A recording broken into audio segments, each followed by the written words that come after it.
Abul Fazl. So he was a court historian also. The whole empire that was divided into five subas. Subas means provinces, a small area that provinces. The provinces were controlled by Subedar, who carried out both political and military functions. Each province had a financial officer or Diwan. The financial officer we can call it as Diwan, who was responsible for the collecting of the land revenue. The emperor was assisted by two important ministers, that is Wazir and Mirbakshi. Raja Todarmal, you know very well that he was finance minister, was the famous Wazir of Akbar. Mirbakshi, the paymaster general, responsible for the military affairs and administration of the army. Judicial department was managed by officer in charge known as Kosi. Judicial department that was controlled by Kosi, an officer. Military paymaster Bakshi, minister in charge of religious and charitable patronage Sadar, military commanders Faujidars, the town police commander Kotpal, supported by Subaydar in the maintenance of peace. Emperor, supreme power, total power vested in the hands of emperor. Under emperor, many ministers are there. Then ministers are of two, mainly two ministers are assisting the king, Wazir and Mirbakshi. Then Akbar's nobles were loyal and had large armies and access to high accounts of revenue, but it later was weakened by nobles' self-interest. So, Ibadat Khana, in the previous class we discussed about Ibadat, that was a great hall or a seminar hall to discuss. Various religious problems in the Akbar's kingdom. Yes, so that they will discuss the religious matters regarding the religion they discuss. And Akbar always accept the good ideas of all religions. These religious discussion often led to disharmony among different scholars. Therefore, it led Akbar to the idea of Sulhaikul or universal peace. He gave more importance to universal peace, Akbar, that is Sulhaikul. He said that all religious sections of the people, we must respect them, we want their ideas and universal Sir, peace. Kulhaihul is the Arabic word. Arabic word, Sulhaikul.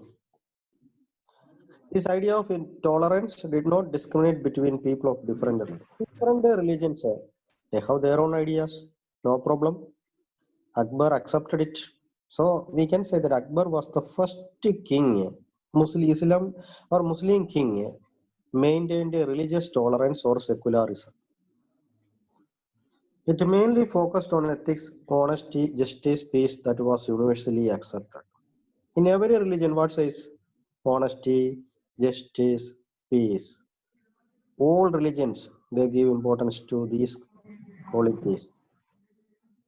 Akbar framed a vision of governance around this concept of Sulhaikul or universal peace with the help of his court historian Abul Fazl.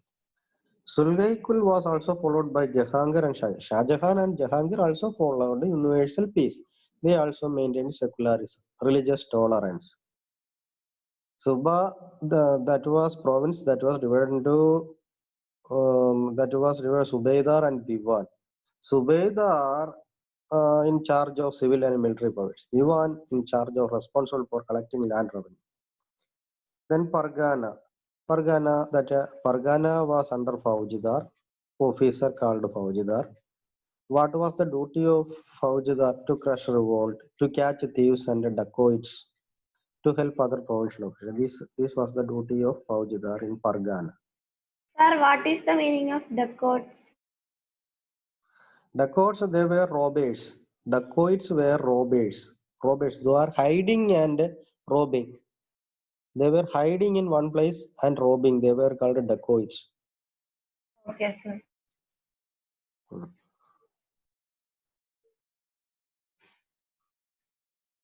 Next,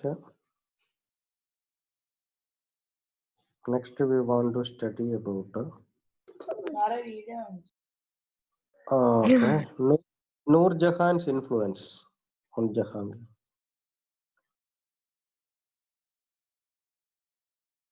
Noor Jahan's influence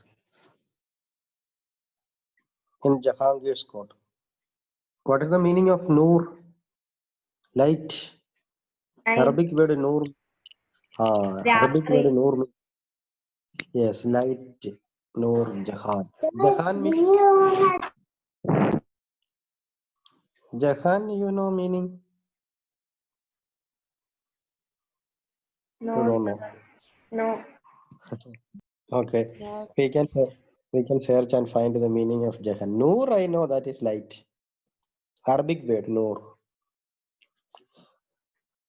Jahangir married Meherunisa in 1611 and she received the title Noor Jahan. What was the early name of Noor Jahan? Meherunisa. She was loyal to the emperor. She was loyal to the emperor. Jahangir made a silver coin with his title on one side and on the other side inscription stuck in the name of Queen Noor Jahan. One side in that coin, one side you know that is Jahangir made a silver coin. Sir നൂറിന്റെ അർത്ഥം light എന്നല്ലേ? A Noor light. Sir. Jahan means world. World. Light of the world. Noor Jahan. Light of the world. It means that that name that was adopted. Meherunisa adopted this name Noor Jahan. It means light of the world. Jahangir made a silver coin with the title on one side. With his title. One side Jahangir. Another side that is Noor Jahan. Noor Jahan.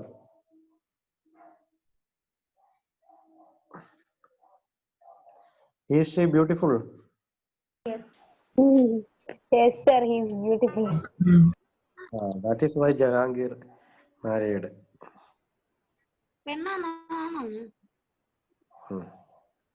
Next, we want to. Noor Jahan was born in 1577 in Persia. Persia, that is Iran, and died in 1645 in Lahore, in present-day Pakistan. Lahore, that was in Pakistan. In earlier, you know that Pakistan, that was a part of India. Earlier, So it's not part of India. when we got freedom, that same time Pakistan also divided. She was a powerful empress in the Mughal Empire. She was a powerful Sir, empress. Jahangir married Noor Jahan.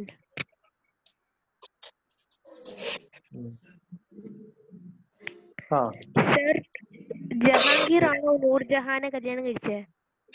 ah. Okay. She even had the authority in administration. She even had the authority in administration also. We said earlier that the king, that is the supreme authority. But now Jahangir also influenced in administration. Now you understand. Actually, the Mughal rulers, they were independent rulers and they maintained power. They had supreme power, supreme authority. But Noor Jahan influenced Jahangir. During the time of Noor Jahan, she influenced Jahangir in administration also. To control and promotion demotions in the government service. Look, she influenced and she controlled even administration also. But other rulers, if you take, nobody influence and control. But Noor Jahan controlled this Jahangir. She formulated policies in improving the condition of women. She also improved the conditions of women in the society. Some policies she implemented to improve the conditions of women. She had left an imprint in the field of art, architecture, fashion, poetry, etc. You know, the tomb of Noor Jahan is near Lahore, alongside the tomb of her husband Jahangir, along the bank side of the river Ravi. There are 3 rivers are there. That is Ravi, Jhalam, Chenab. But this is a river, Ravi, near river Ravi, that tomb of Jahangir, along one side that Noor Jahan also. That tomb. Our tomb means Tomb means നമ്മ ശവകുടീരം ഇല്ലേ?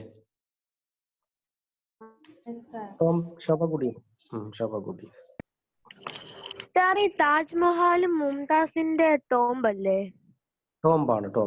They will, you know that in ancient time, this tomb that will be constructed very beautifully and very attractive manner they will construct in ancient time, especially the Mughal rulers. And വളരെ beautiful ആയിട്ട് garden ഒക്കെ വെച്ച് നല്ല beautiful ആയിട്ടാണ് tomb പണിയുന്നത്.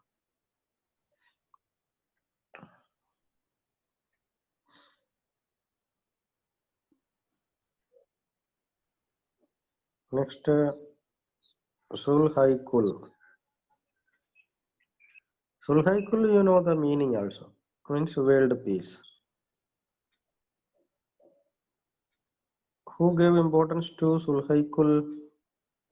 Akbar gave importance to Sulhaikul. Yes. Then Akbar had liberal views about religion. He treated all religions equally. Actually, all Muslim rulers are not like this. But Akbar is entirely different from other rulers. That is why we may say that Akbar the Great, because he treated all religions equally. That is secularism. The government positions were open to members of all religions. You know that this Akbar gave a job to all other sections of especially all caste. He did not consider about the caste. He gave job opportunity to all caste. Hindus, Muslim, Christians, those all caste were allowed to.